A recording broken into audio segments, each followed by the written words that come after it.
আসসালামু আলাইকুম। আমি চম্পা।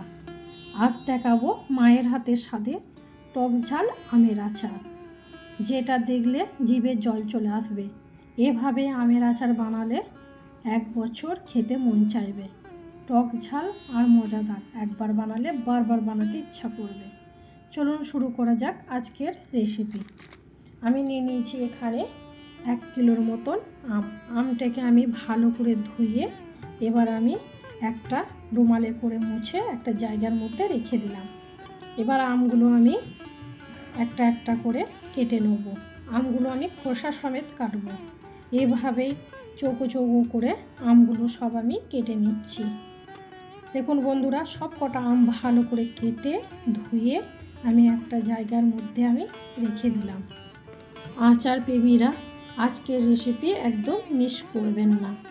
এবার আমি একটা ঝুড়ির মধ্যে আমটা নিয়ে নিয়েছি।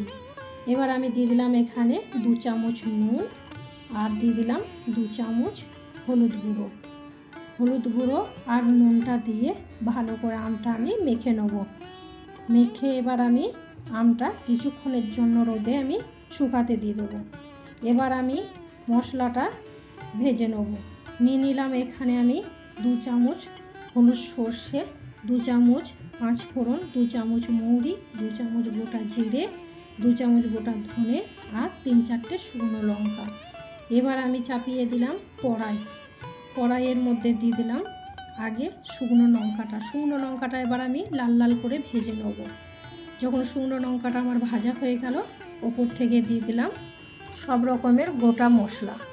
এবার আমি মশলাটা 2-4 বার নাড়াচাড়া করে লাল লাল করে ভেজে নেব। যতক্ষণ না মশলার একটা সেন্ট বেরোবে ততক্ষণ অবধি আমি নাড়াচাড়া করে ভেজে নিয়ে একটা জায়গার মধ্যে গুঁড়ো করে রেখে দিলাম। এবার চাপিয়ে দিলাম আমি গ্যাসে কড়াইয়ের মধ্যে দিয়ে দিলাম এখানে পরিমাণ মতন সর্ষে তেল আর রোদে শুকিয়ে রেখেছিলাম নুন আর হলুদ দিয়ে আমটা। এবার আমি কড়াইয়ের মধ্যে দিয়ে দিলাম ওই গরম তেলের মধ্যেই 1 চামচ হলুদ গুঁড়ো, 2 চামচ লঙ্কা গুঁড়ো আর দিয়ে দিলাম 1 চামচ নুন আর 1 চামচ হিং।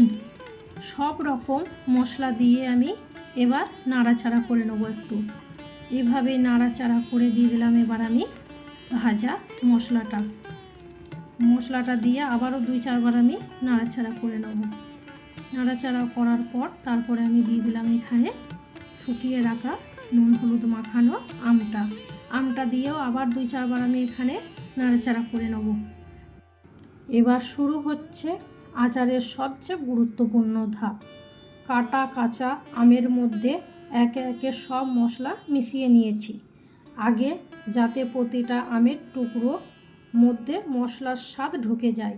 এই সময় তাড়াহুড়ো করবেন না, ধীরে ধীরে নাড়তে থাকবো, তাহলে আচারের আসল স্বাদ বেরিয়ে আসবে। দেখুন কি সুন্দর মাখা মাখা হয়ে গেছে। এই মশলার গন্ধে জিভে জল চলে আসছে। টক ঝাল আর মশলার এই কম্বিনেশনটা আচারের আসল প্রাণ। সত্যিই বলছি, এভাবে একবার বানালে বাজারে আচার খেতে মন চাইবে না। আপনারা অবশ্যই বাড়িতে ট্রাই করে দেখবেন। একদম মজাদার টক ঝাল আমের আচার তৈরি হয়ে গেছে। রং, গন্ধ আর মশলার স্বাদ সব মিলিয়ে একদম লোভনীয়।